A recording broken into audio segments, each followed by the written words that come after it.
하나님 말씀 함께 봅니다. 에베소서 5장 16절부터 21절까지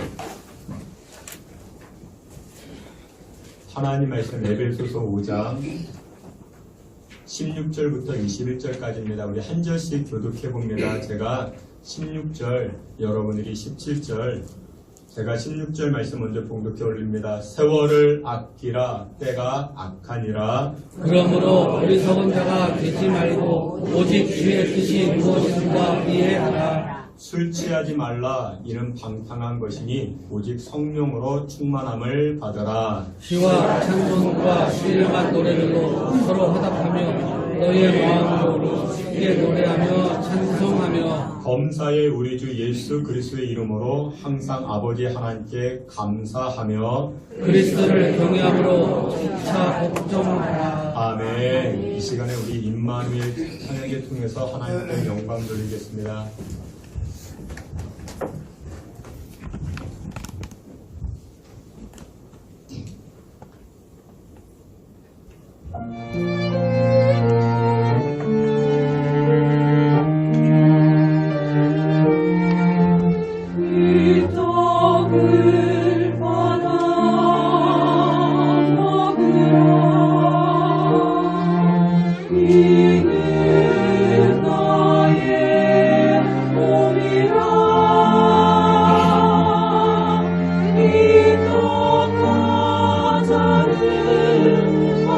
마을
사랑이 많으신 하나님 감사합니다. 오늘도 저희들에게 거룩한 주의를 통하여 믿음의 백성들이 한자리에 모여 하나님을 찬양하고 경배합니다. 이 시간 하늘 은혜로 함께하여 주실 때에 생명의 떡, 생명의 말씀이 들려지게 하여 주시고 그 말씀 가지고 인생 살아갈 때 낙심되고 포기하고 싶은 마음이 변하여 용기를 갖게 하시고 다시금 살아갈 위로를 얻는 귀하고 복된 시간 되게 하여 주시옵소서.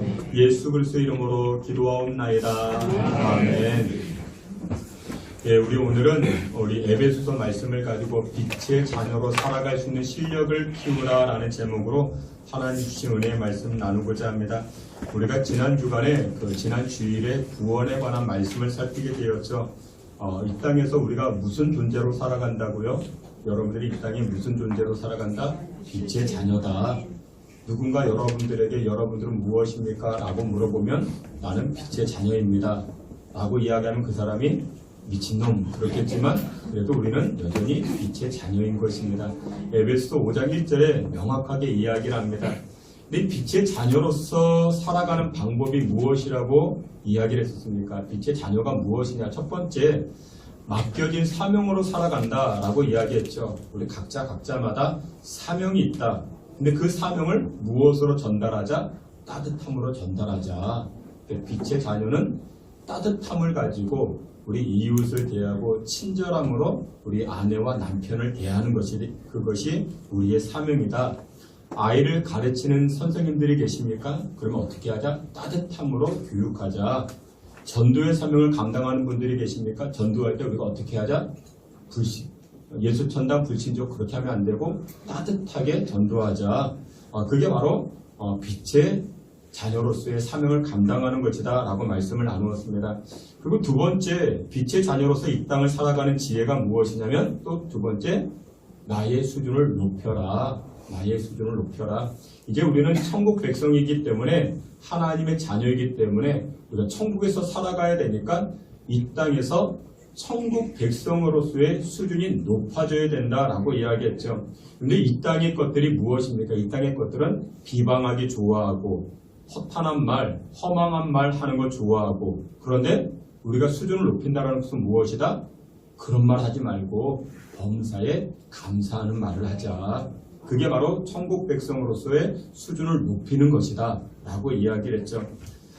그러면서 이 사도 바울은 빛의 자녀로서 이 땅을 살아갈 때 조금 더 구체적인 방안을 이야기를 합니다.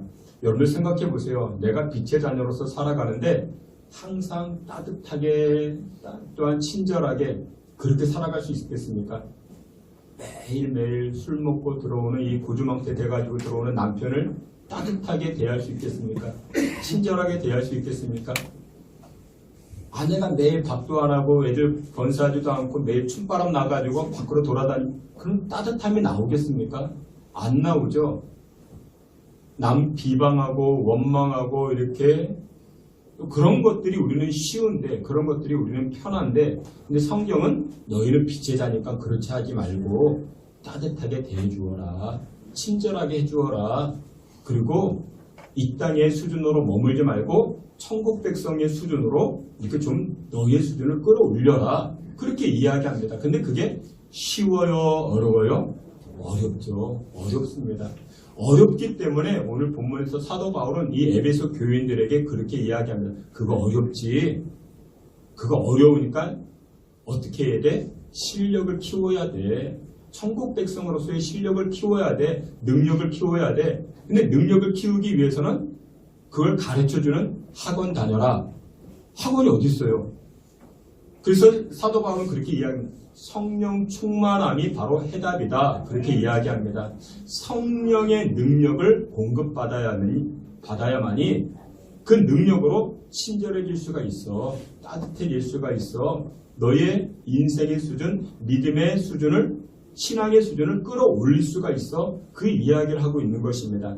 그래서 오늘 본문의 18절에 이렇게 이야기합니다. 18절 말씀 우리 앞에 있는 말씀 다 함께 봅니다. 술 취하지 말라. 이는 방탕한 것이니 오직 성령으로 충만함을 받으라. 아멘. 여기 그렇게 말합니다.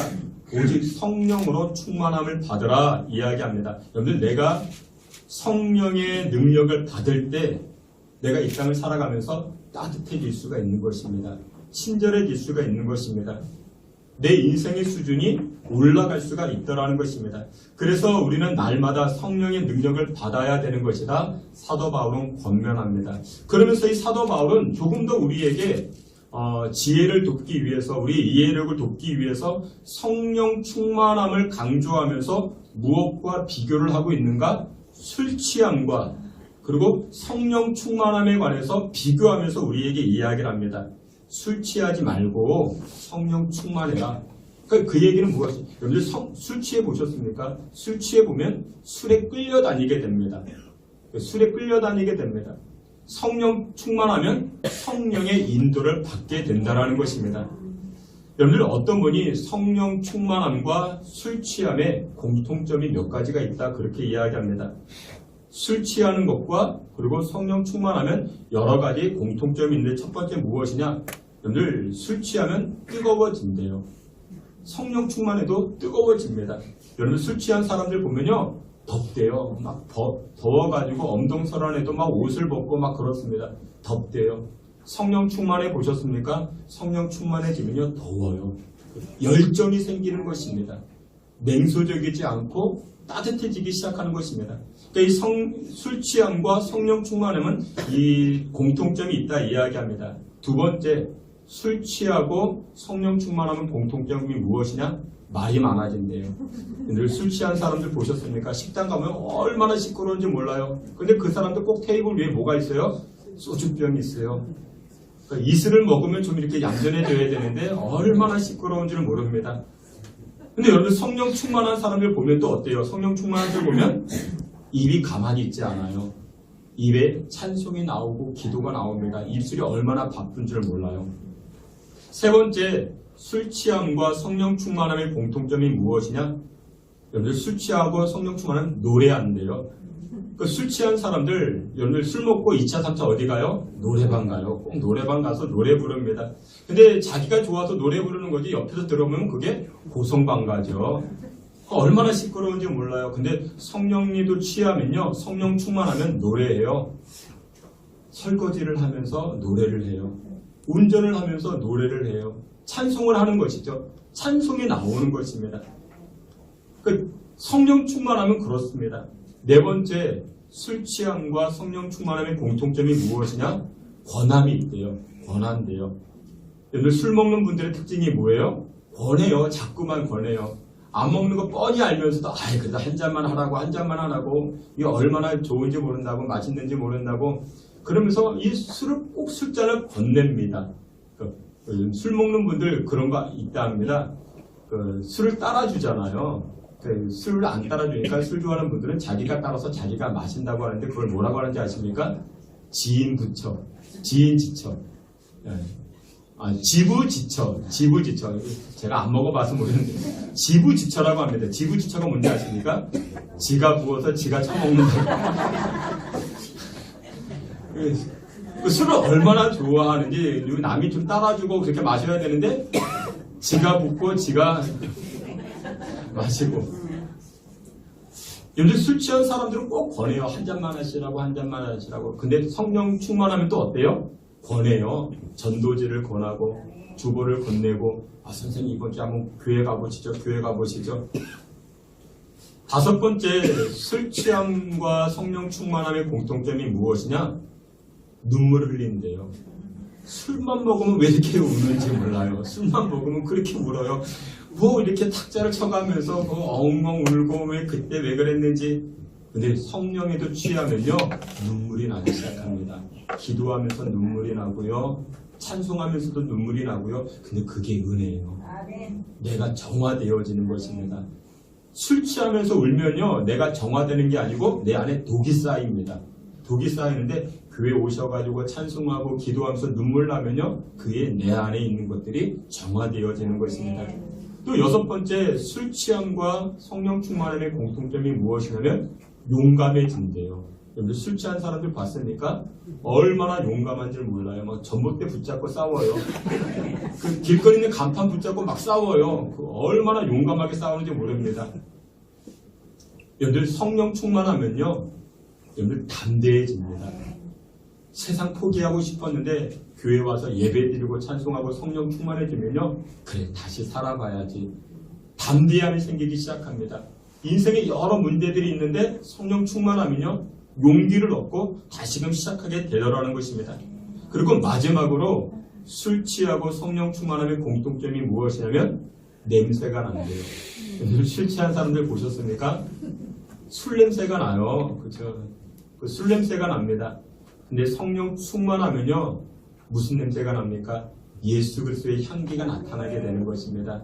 친절의 향기가 나타납니다. 그리스도의 향기가 나타나기 시작한다는 것이죠. 사랑하시는 귀한 성도 여러분들, 그렇습니다. 우리의 인생이 성령 충만하면 우리의 인생은 잔치집이 되는 것입니다.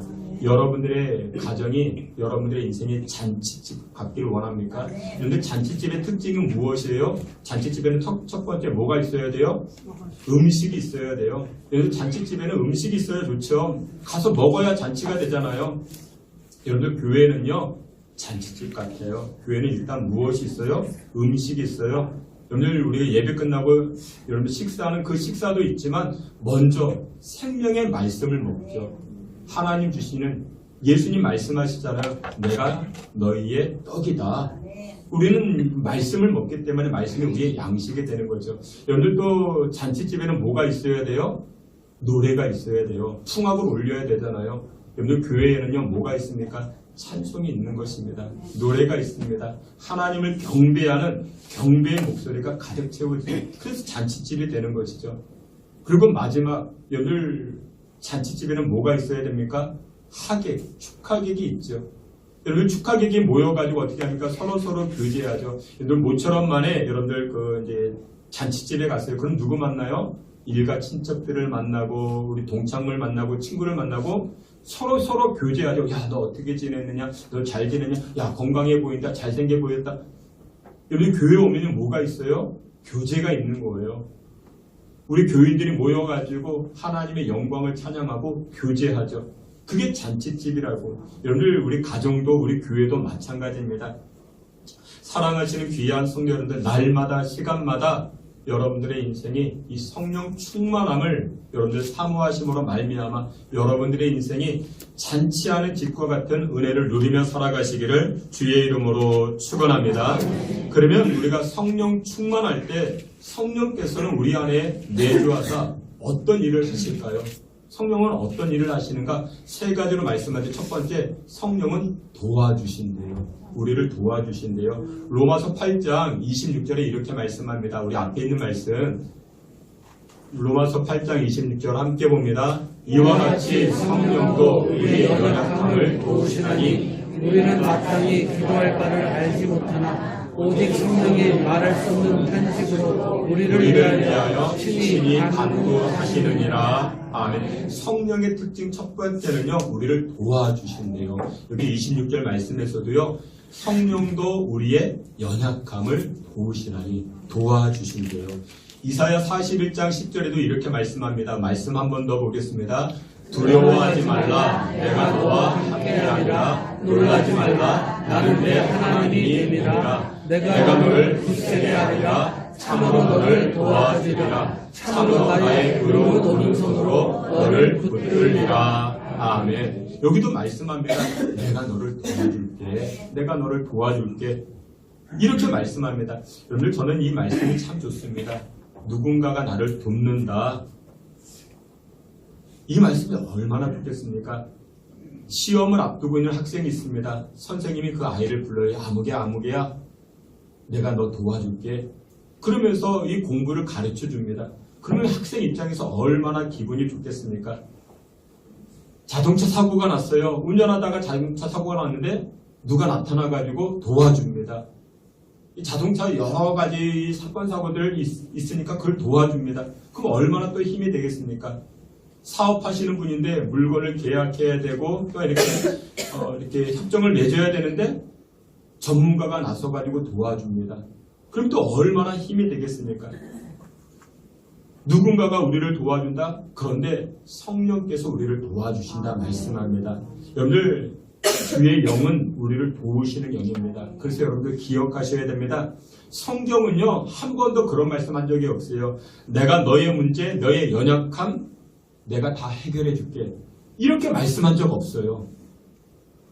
근데 여러분들 어떤 교회는 어떤 목사님 하나님이 다 해준대요. 아니요. 하나님은 말씀하셔요. 우리에게 내가 너 도와줄게. 내가 너 도와줄게 라고 말씀하십니다.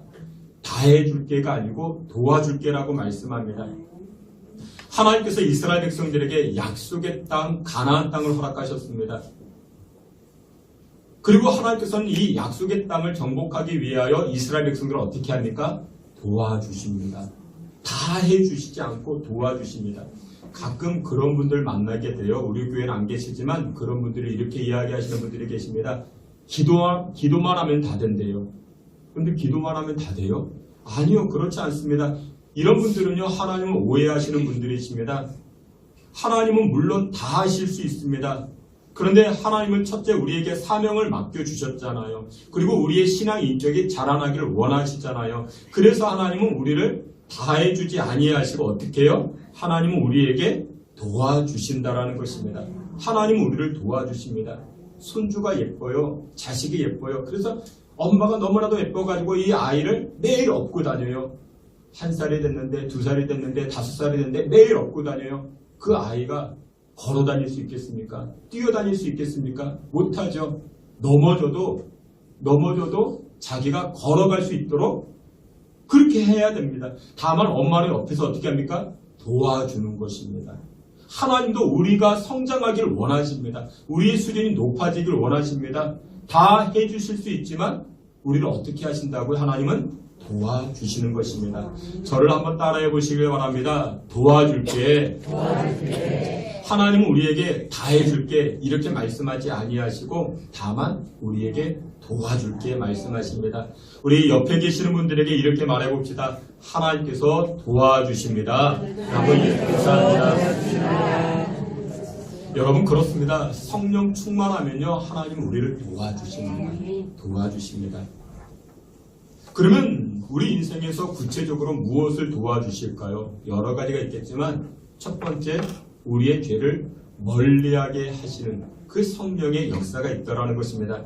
요한복음 16장 7절과 8절에 이렇게 말씀합니다. 우리 앞에 있는 말씀 요한복음 16장 7절 8절 함께 봅니다. 내가 떠나가지 아니하면 보혜사가 너희에게로 오시지 아니할 것이요 가면 내가 그를 너희에게로 보내리니 그가 와서 죄에 대하여 의에 대하여 심판에 대하여 세상을 책망하시리라. 아멘. 보혜사가 이것은 성령을 의미하거든요. 성령이 우리에게 오면 예수님께서 부활하시고 승천하시면 그 다음에 성령께서 우리 안에 내주하게 되는데 성령께서 하시는 첫 번째 일이 무엇이냐? 죄에 대하여 책망하신다라고 이야기를 합니다. 여러분 우리 가정과 인생 가운데 하나님 부어주실 은혜가 있습니다. 근데 그 은혜가 그러니까 쉽게 이야기하면 파이프라인을 통해서 우리 가정 가운데 들어와야 되는데 그 파이프라인에 죄로 인해서 꽉 막혀버린 것입니다. 그러면 하늘에 있는 은혜가 하나님의 복이 우리 가정 가운데 들어오지 못하게 됩니다. 하나님은 저와 여러분을 너무나도 사랑하사 우리에게 은혜를 주시고자 하는데 하나님과 인간 사이에 무엇이? 죄라는 담이, 죄라는 커튼이 꽉 막혀 있는 것입니다. 여러분들 저와 여러분들 앞에 커다란 커튼 하나가 있습니다. 저는 여러분들에게 사탕을 주고 싶고 저는 여러분들에게 물을 주고 싶은데 누가 어디에 앉아 있는지 모르잖아요. 커다란 커튼 때문에 그것이 바로 인간의 죄라고 이야기를 합니다. 그래서 마가복음 15장 37절 38절에 이렇게 말씀합니다. 우리 앞에 있는 말씀 다 같이 보겠습니다. 예수께서 큰 소리를 지르시고 숨지시니라. 이에 성소 휘장이 위로부터 아래까지 찢어져 둘이 되니라. 아멘. 여기 그 말씀을 하십니다. 예수님께서 십자가에서 죽으시고 그런데 그때 어떤 일이 벌어졌는가? 성소 휘장이 위로부터 아래까지 둘로 찢어졌다라고 이야기를 합니다. 이 성소 휘장이 무엇이냐? 바로 인간의 율법이요 인간의 죄라 말할 수가 있습니다. 근데 예수님께서 십자가 지심으로 말미암아 우리 인간의 죄가 어떻게 되었다? 해결되었다라는 것입니다. 이제 커튼이 사라졌다라는 것입니다. 그래서 우리가 하나님의 은혜를 힘입을 수 있는 것이고 하늘의 복을 얻을 수가 있는 것입니다. 우리 인간이 가지고 있는 원죄가 예수님의 그 십자가 사건으로 해결받게 된 줄 믿으시길 축원합니다. 근데 여러분들, 우리 안에 또 무슨 죄가 있어요? 우리 안에 자범죄가 있죠. 이 자범죄로 인해서 우리가 구원받지 못한 것은 아닙니다. 그런데 무엇이 약화되어지는가? 하나님의 은혜가 약화되어집니다. 하나님 주시는 복이 작아질 수 있습니다. 그래서 성령은 하늘의 복이 우리 안에 더 크게, 더 많게 나타나기를 원하는데, 그래서 성령은 우리 안에 내주하사 우리의 무엇을 깨닫게 하시는가? 죄를 깨닫게 하십니다. 지난 주간에 우리 마음으로 지은 죄, 생각으로 지은 죄, 우리가 손과 발로 지은 죄, 알고 지은 죄, 모르고 지은 죄, 성령께서 내주하셔가지고 그 죄가 깨달아지는 것입니다. 아, 이게 죄였구나. 아, 이게 잘못한 것이구나. 이게 하나님 기뻐하지 않는 것이었구나. 성령께서 임하셔가지고 그 죄를 깨닫고 알게 하신다는 것입니다. 왜요? 이 죄가 해결되어야만이 하늘의 복과 은혜를 누리기 때문에 그렇다라는 것입니다. 그래서 성령의 임재를 통해서 내 안에 있는 죄가 무엇인지, 내 안에 있는 허물이 무엇인지 깨달아지기 시작하다라는 것입니다. 그리고 나서 우리는 우리 죄를 가지고 하나님 앞에 자복합니다. 하나님, 나에게 이런 죄가 있습니다. 나에게 이런 허물이 있습니다. 우리가 통회하며 자복할 때 그 다음부터 어떤 일이 벌어집니까? 하나님께서 치유케 하시고 위로하게 하시고 또한 은혜 부어주시는 역사가 나타나게 되더라는 것입니다. 주께서 사랑하시는 귀한 성도 여러분들, 그렇습니다. 세상 사람들은 그런 말합니다. 지성이면 감천이다, 그런 이야기를 합니다. 그런데 여러분들, 성경엔 그런 말 없습니다. 지성을 다 들이면 하늘도 감동하시겠지? 아니요. 정성으로 하나님을 움직일 수 있습니까? 아닙니다. 하나님을 움직이는 방법은 단 한 가지, 우리 죄를 속죄하신 예수 그리스도의 십자가뿐인 줄 믿으시길 축원합니다. 그래서 우리는 날마다 성령의 임재와 성령 충만함을 가지고 나의 죄를 깨닫고 십자가 붙들고 나아갈 때 하늘의 신령한 복이, 땅에 기름진 은혜가 넘쳐나게 되는 줄 믿으시길 축원합니다. 마지막 세 번째로 성령의 역사, 성령이 우리 안에 내주하시고 어떤 일을 감당하시는가? 성령께서는 우리의 생각을 바꿔주신다 말씀합니다. 로마서 8장 28절에 이렇게 말씀합니다. 로마서 8장 28절, 우리 앞에 있는 말씀, 남성만 눈 크게 뜨고 로마서 8장 28절 말씀 함께 보겠습니다. 우리가 알거니와 하나님을 사랑하는 자, 곧 그의 뜻대로 부르심을 입은 자들에게는 모든 것이 합력하여 선을 이루느니라. 아멘. 여기 성령께서 우리 안에 내주하셔가지고 하시는 역사가 무엇이냐? 합력하여 선을 이루게 하신다, 그렇게 말씀합니다. 그러니까 우리의 생각, 우리의 마음을 어떻게 선으로 이끌어 가시더라는 것입니다. 그러면 사람들은 그런 거 싫어합니다. 외부로부터 주어지는 충격, 외부로부터 주어지는 그런 사건, 사고들, 그런 것들이 있을 때마다 사람들은 거부합니다. 싫어합니다. 그런데 성령의 역사를 체험하게 되면은 생각이 달라지고 마음이 달라져서 외부에서 오는 것들도 하나님께서 더 좋은 것으로 나에게 주시기 위함이겠지 라고 하며 감사로 받아들일 수가 있다는 것입니다. 생각이 달라지는 것입니다. 그래서 여러분 성령 충만하셔야 됩니다. 성령 충만해야 생각이 달라지고 마음이 달라지게 됩니다. 누군가가 그렇게 이야기를 합니다. 요즘 시대 전도가 어려운 시대다라고 이야기를 합니다. 목사님 요즘 전도가 안 됩니다. 전도가 안 됩니다. 그 이유가 무엇일까요? 여러 가지 이유가 있겠지만 어떤 갤럽에서 그 설문조사를 했는데 여러분들 한국교회 신뢰도가 몇 %인지 아십니까? 한국교회 신뢰도가 17%라고 이야기합니다. 그러니까 10명 중 8명은 교회를 신뢰하지 않는데요. 왜 그럴까요? 여러 이유가 있겠죠. 1차적으로 매스컴에 드러나는 그런 교회가 덕스럽지 못하니까 그런 신뢰성이 떨어졌을 수도 있겠죠. 그러면서 이제 교회가 전도가 안 됩니다. 목사님 전도가 안 됩니다. 라고 이야기하십니다. 그것도 맞는 말이지만 근데 여러분들 생각을 바꿔보면요. 여러분들 2000년 전부터 지금까지 전도가 쉬웠던 때는 한 번도 없었습니다. 예수님의 제자들도 전도할 때 어땠어요? 여러분들 지금보다 더 어려웠습니다. 그때는요 막 이렇게 핍박을 당하고 매질을 당하고 지금도 물론 여러분들 전도가 어렵죠. 기독교 초기 선교사님들이 성경책 들고 오다가 흥선대원군에게 잡혀가지고 목이 잘리고 바다에 수장되어지고, 여러분들 우리 동네 옆에 가보면 마포 있죠. 마포에 절두산이라는 것이 있어요. 왜 절두산일까요? 말 그대로 목이 잘려 순교한 사람들이 묻혀있는 곳입니다. 순교자들이 묻혀있는 곳 절두산이라 말합니다. 60년대 70년대 우리 할머니 세대, 우리 어머니 세대만 해도 그랬죠. 여러분들 교회 간다면 여성은 어땠어요? 아버지에게 붙잡혀가지고 머리 잘리고 절두까지는 아니지만 머리카락 잘리고 또 매도 맞고 그랬습니다. 여러분들 전도할 때 핍박당하고 멸시당하는 거 그게 지극히 당연합니다. 그 이유가 무엇이냐? 여러분들 전도의 복음, 이 전도의 내용 가운데 이 복음은요, 이 복음을 따져보면요, 우리의 이성, 우리가 가지고 있는 본성과는 전혀 맞지 않는 것들이 있습니다. 우리의 이성과 우리의 합리성은 어때요?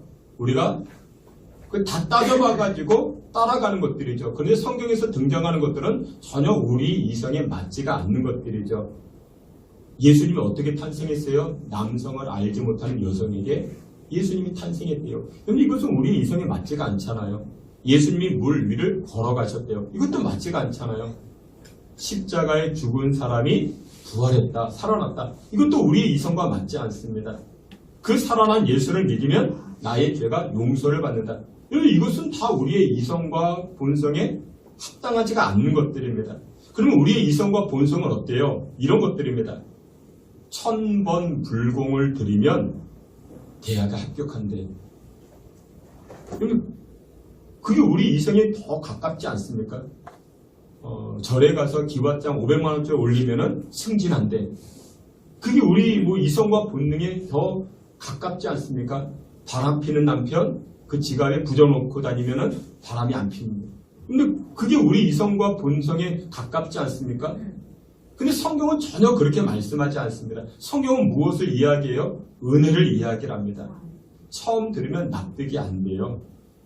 복음, 십자가, 구원, 여러분들 이런 것들은 우리의 이성과 하나가 되지 못합니다. 그런데 성경은 계속해서 우리에게 본성과 이성을 뛰어넘는 그런 말씀을 하고 있죠. 놀러가기 좋은 주일에 오늘 같은 날씨에 여러분들 이렇게 놀러가면 얼마나 좋겠습니까? 그것이 우리의 본성인데, 우리의 이성인데, 그런데 지금 여러분들은 비이성적인 일을 하고 있습니다. 주일에 나와서 예배드리고 있는 거예요. 게다가 교회 오셔가지고 헌신도 하시네요. 봉사도 하시네요. 왜 그렇습니까? 비이성적인 것이 아니고 그것을 초월했다라고 이야기를 합니다. 그 마음을 누가 주신 거예요? 성령께서 주셨다라는 것이죠. 성령께서 그 마음을 주셨다라는 것이죠. 우리의 이성은 미운 사람이 있으면 더 미워하는 게 우리의 이성이에요. 근데 성령은 어떻게 해요? 미운 사람이 있으면 더 사랑해 주래요. 열받는 일이 있으면 어떻게 해요? 성령은 이렇게 말씀합니다. 화목할 거리를 찾아보래요. 그게 성령의 역사이죠.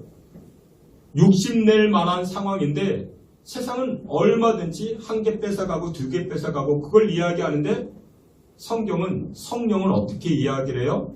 욕심낼 만한 일이어도 양보해, 나눠줘. 그렇게 이야기하고 있죠. 이게 바로 성령께서 하시는 일이라는 것입니다. 여러분들 성령은요, 우리의 마음과 생각을 바꿔가십니다. 그래서 여러분들 성령 충만한 자리로 오셔야 됩니다. 성령 충만한 자리가 어디입니까? 노래방이요? 아니요. 여러분들 성령 충만한 자리는 예배하는 자리입니다. 말씀 듣고 기도하고 찬송하면요, 그때부터 내 안에 성령이 살아 역사하기 시작하다라는 것입니다. 그러면 그 성령께서 어떻게 하신다고요? 우리의 마음을 바꾸시고 우리의 생각을 바꿔주신다고요. 어느 도시에 그 이제 노래 교실이 있었다 합니다. 그 합창단 이제 이렇게 노래 교실 비슷한 이 합창단인데 그러니까 거기 가보면 이제 아줌마들 모여가지고 노래하잖아요. 이제 연세 드신 분도 있고 젊은 분들도 계시고. 근데 노래 가르쳐 주는 분이 이제 교회 여집사님이었던 것 같아요. 근데 노래 교실까지는 아니고 뭐 트로트 그런 거 배우는 게 아니고 뭐 가곡이나 뭐 성가곡도 부르곤 하는데 근데 그 노래 교실에 나오는 80대 할머니 한 분이 계셨대요. 근데 이 80대 할머니의 별명은 싱글벙글이래요. 그러니까 매일 싱글벙글 하는 것입니다. 매일 그 교회 노래 배우러 오셔가지고 싱글벙글 하는 것입니다. 그래서 지휘자 이분이 젊은 이제 지휘자님이 궁금해가지고 할머니는 다 좋으신가 봐요. 다 좋은가 봐요. 항상 이렇게 싱글벙글 웃고 다니는 거 보니까 너무 좋아 보이세요. 그래서 할머니가 저는 참 부러워요. 그랬더니 이 할머니께서 씩씩하게 이렇게 이야기하더랍니다. 다 좋아. 위암, 3기 그것만 빼고 다 좋아. 그렇게 이야기하더래요. 그러자 이 지휘자가 그 얘기 듣고 깜짝 놀래가지고 아니 너무너무 행복하게 보이는데 그렇게 말씀하니까 깜짝 놀란 것입니다. 그러면서 그 할머니가 덧붙여 이렇게 이야기합니다. 나는 아무것도 없이 태어나가지고 그런데 지금은 남편도 있고 자식도 5명이나 있다고 손주들도 많이 있고 이제 오래 살다 보니까 몸 안에 암이 들어왔다고. 근데 그게 당연한 거 아니겠냐고. 오래 살다 보면 암도 들어오고 암도 나가고 뭐 그런 건 아니겠냐고. 그러면서 이제 앞으로 나 천국 갈 거니까 괜찮다고. 그래도 지금 얼마나 즐겁고 행복하냐 그렇게 이야기를 합니다. 근데 어떻게 이런 말을 할 수 있겠습니까? 성령 충만하지 아니하면 그렇게 말할 수 없는 것입니다. 그러니까 이 할머니가 교회 권사님이었대요.